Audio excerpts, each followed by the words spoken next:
Salute, salute. You know, salute to God, the Most High, the creator of everything.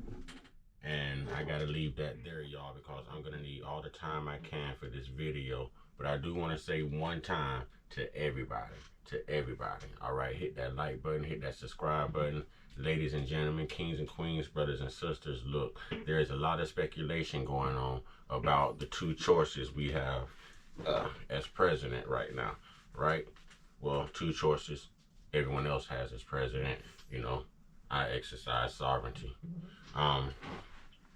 So I thought it'd be fair to come on here and just do a breakdown compilation of both the sitting president who mumbles and stumbles and the former president who's running for office again, who people really dislike now because he's a convicted felon, as if we never had presidents who owned slaves or presidents who were pedophiles.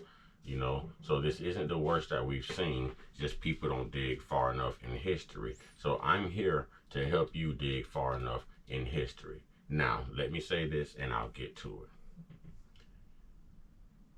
it. If you was to write Donald Duck, Michael Jordan, or who can I think of? I don't care if you wrote Barney on your poll when you go vote, you know, on your ballot. Neither one, even if you wrote Santa Claus, he can't win. One of these two poor choices that we have is going to be awarded, elected, and selected, nominated as the next United States president. Okay? And one is better than the other. I reserve my choice because I'm not into losing subscribers. And I will also say this. How can I put this? Both parties come from a deep-rooted, Jim Crowish, white evangelical base. Okay? So this is all they know, and this is why America keeps saying, why do we always have to have old presidents? Because they come from an old era, and it's an old mind state, okay? So both come from that, but it's one thing to be racist and never do nothing for other people, and it's another thing to say racist things, but still be diverse in your policies. I think we could figure out where I'm going with that. Okay, so let's go. We're going to start with a compilation of Joe Biden here first. All right? Black people, I don't know how y'all like this guy, but let's go. Are you going to apologize? Like, Cory Booker apologize for what? Cory Booker's called for it. Cory should apologize. He knows better. There's not a racist bone in my body. I've been involved in civil rights my whole career. You cannot go to a 7-Eleven or a Dunkin' Donuts unless you have a slight Indian accent. I'm not joking. Does that sound like he didn't have a racist bone in his body? Did you hear what he just said about 7-Eleven? When is the last time you've been in the 7-Eleven? I understand this was years ago, centuries ago with Joe Biden, but still, what was that to say as president? What was that to say? And why would you bring that up? I thought this was a free country. I thought we offer people, you know, asylum and things like that. You know, I thought we offered people a fresh start, a life. This is America. This is the best country there is. All right, let's get to it, because now we're going to have Barack Obama, you know, come in and clean this up. The world is different. There's too much unfinished business for us to just look backwards. We have to look to the future. I know it. In other words, don't pay attention to the racist thing that Joe Biden has done and said. Look forward to the new Biden. You know, Biden is going to be under the first half black president. You know, there's hope. There's hope. What did Biden do then? What is Biden doing now? Okay, this is Republican Clyburn endorses Biden. Oh, Joe. We know, Joe. But most importantly, Joe knows us. That's right. And by the way, you know, I sit on the stand and it get hot. I got hairy legs that turn that. He's surrounded by nothing but black children right now, and the majority of them are black little girls. Pay attention to what he's saying. I would do my best to drop all these links in the description box, but I really want y'all to view this. Listen to what he's saying.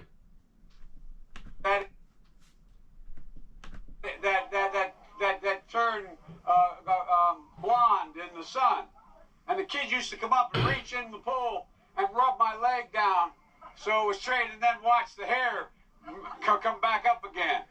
They look at it. So I learned about roaches. I learned about kids jumping on my lap. He learned about roaches. He learned about kids jumping on his lap. And I just told you he's surrounded by nothing but black children on this platform. He learned about roaches, and he learned about kids jumping on his lap. This is Joe Biden. And I've loved kids jumping on my lap. Even call centers, which rushed overseas in the hundreds of thousands. How many times you get the call? I'd like to talk to you about your credit card. Fake Poor Indian kids are accent. just as bright and just as talented as white kids. They're gonna put you all back in chains. In my opinion, we don't need white people leading the Democratic Party right now. The Democratic Party is diverse, and it should be reflected as so in our leadership. But I tell you, if you have a problem figuring out whether you're for me or Trump, and you ain't black, why does this happen? I'm not going to do this. I'm not going to do this because let me just be really clear. Vice President Biden absolutely has a respect level for all people around him, for voters across this country, young people, older voters, voters of color, black people, Latino voters, indigenous, Asian American, Pacific Islander. So I'm not going to even traffic in any hypothetical conversation about if he is sensitive enough. In my opinion, we don't need white people leading the Democratic Party right now. But I tell you, if you have a problem figuring out whether you're for me or Trump, and you ain't black. I think Joe Biden might be suffering from that same white entitlement and privilege and ego, where he's just that old school white male who feels like, hey man, they need me, I don't need them, or I got them already. Joe Biden is under fire this evening on comments he made about working alongside segregationist senators in the past. Biden recalling his early Senate career, bringing up two segregationist senators, Herman Talmadge and James Eastland, who called African Americans an inferior race. I was in a caucus with James O. Eastland, Biden said. He never called me boy, he always called me son. At least there was some civility. We got things done. We didn't agree on much of anything. We got things done. I think the two-party system, although my Democratic colleagues don't like me saying this, I think the two-party system is good for the South and good for the Negro, good for the black in the South.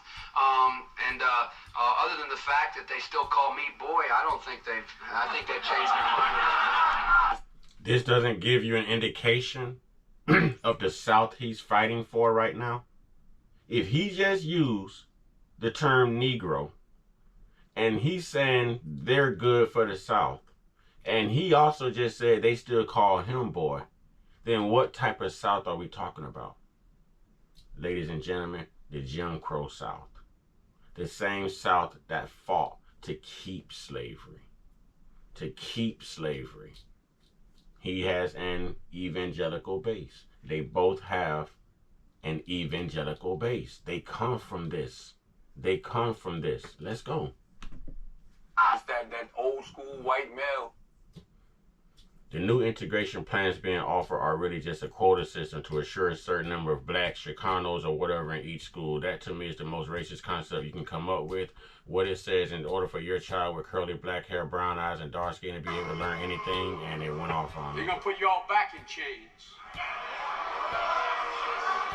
30 seconds or less. What kind of a chance would a northeastern liberal like Joe Biden stand in the South if you were running in Democratic primaries against Southerners like Mark Warner and John Edwards?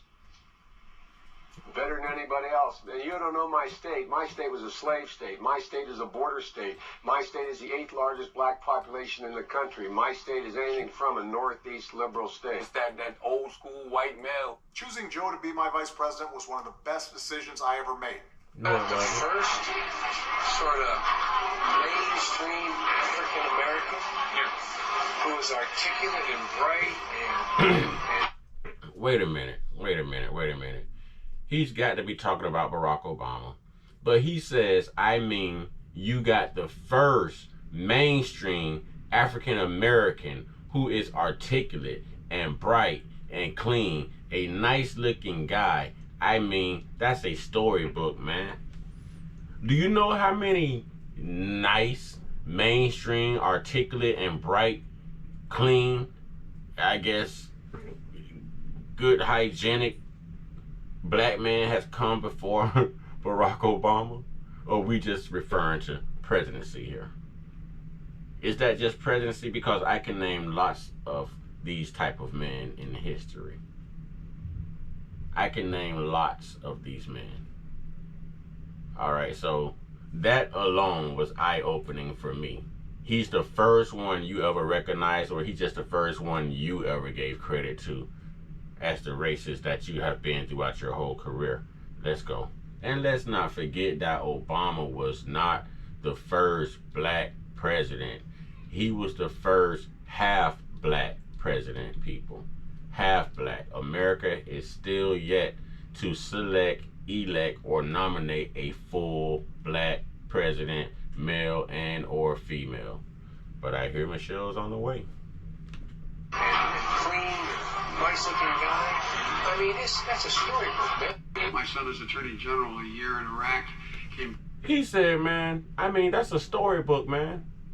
Are black people really that bad? Are black men really that educated? Or do we really walk around that unhygienic? Can you smell us coming? Huh? Do we really look this dirty? Are we not able to articulate, communicate, express ourselves verbally? He said it's a storybook. Came back, and that's one of the things that he finds was most in need when he was over there in Iraq for a year. People would come to him and talk about what was happening at home in terms of foreclosures, in terms of bad loans that were being, these Shylocks who took advantage of these women and men. Now, when he said Shylocks, that was his code for not saying the J word. Yeah, you know the J community. That's what he meant by Shylocks. Let's go. He's not racist, though.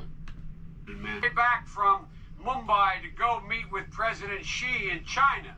I stopped in Singapore to meet with a guy named Lee Kuan Yew, who most foreign policy experts around the world say is the wisest man in the Orient.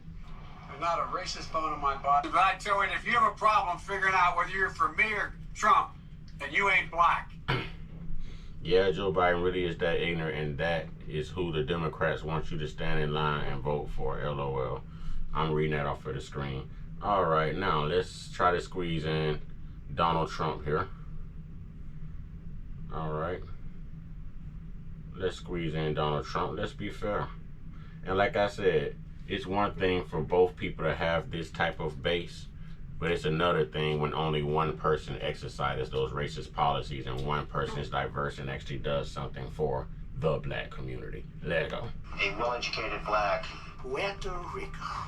These are animals. Oh, look at my African American over here.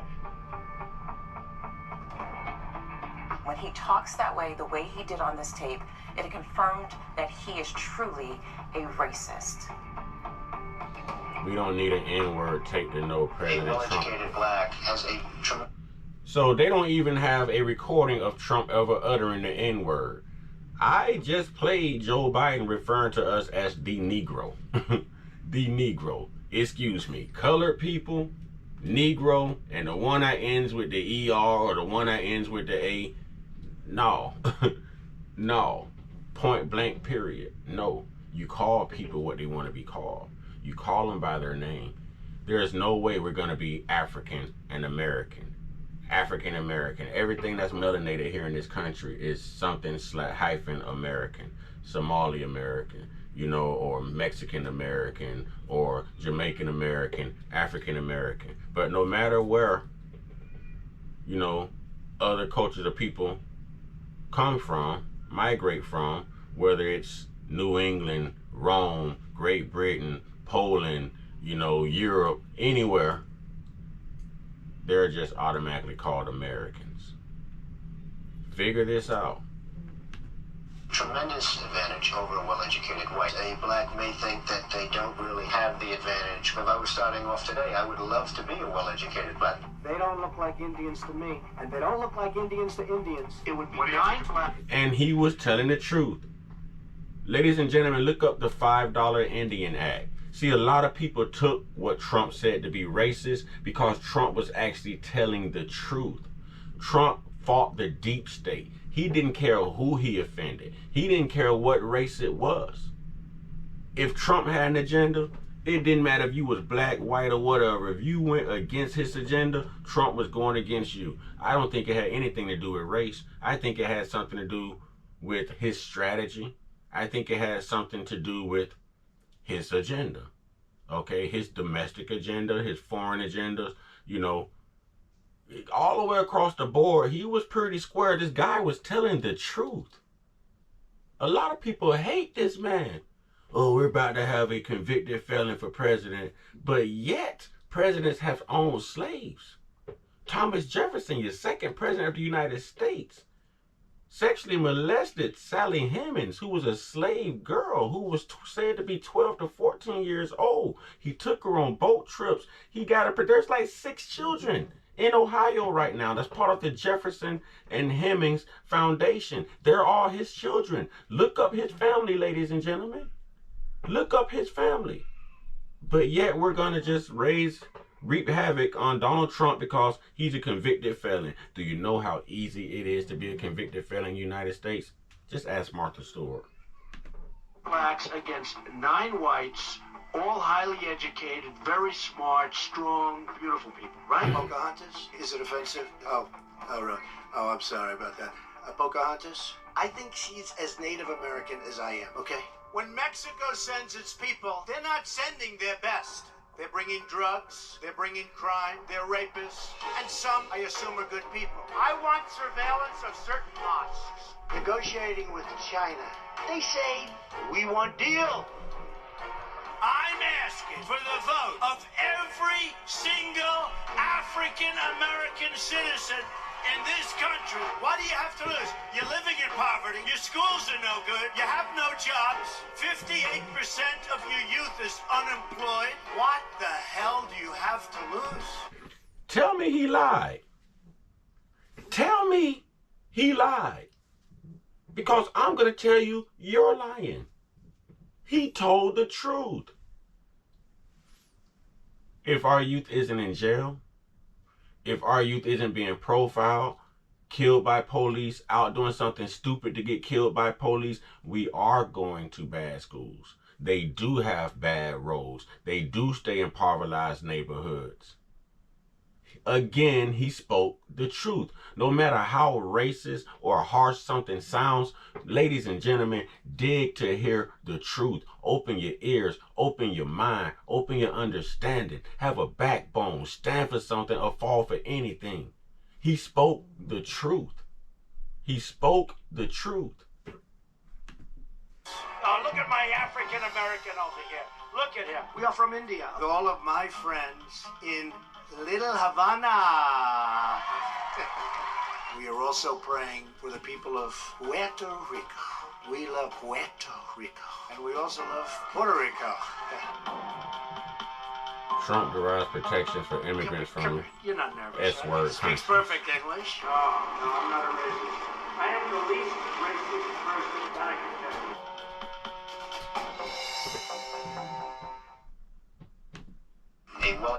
And ladies and gentlemen, I didn't even get to the Joe Biden crime bill. I'm going to let y'all marinate on that. Put that together. Who sounded worse? Who did something for us? Who did nothing? Okay, who actually sounded like they were intelligent enough to tell the truth and stand up to this evangelical base I've been speaking of? And who sounded like they're just, well, I'm your dude boy. I'm your dude boy. Okay? You only get one shot at this, and we've got to suffer another 4 years if everyone makes the wrong decision. We see this inflation. We see everything going on around us. We see people forced out of their homes. So now they're building storage units. And you know what? These storage units, the prices that they're charging, is crazy. So it's enough to make you lose your home and your storage. What you're paying to drive right now is crazy. If you go back at least 10 years, rent was not this high. Mortgage was not this expensive. Groceries was not this expensive. Gas was not this high. Ladies and gentlemen, I just gave it to you. And I'm going to stay on this because we need to cover this. It's an election year, and all we're hearing is diddy, diddy, diddy, diddy, diddy. All right? What about what really matters? What are they keeping us away from? With that being said, y'all get your one-on-one. Get your one-on-one. You know, get your one-on-one with your higher power. There's only one God. There's only one Savior. There's only one chance at life, one chance to get it right, one chance at salvation. What choice will you make? All right? Y'all stay prayed up, stay blessed up, stay meditated up, stay protected, stay real, stay woke, stay uncut, be inspired, be great. To all my black Democrats, don't let what we heard from Joe Biden be you. Ashe.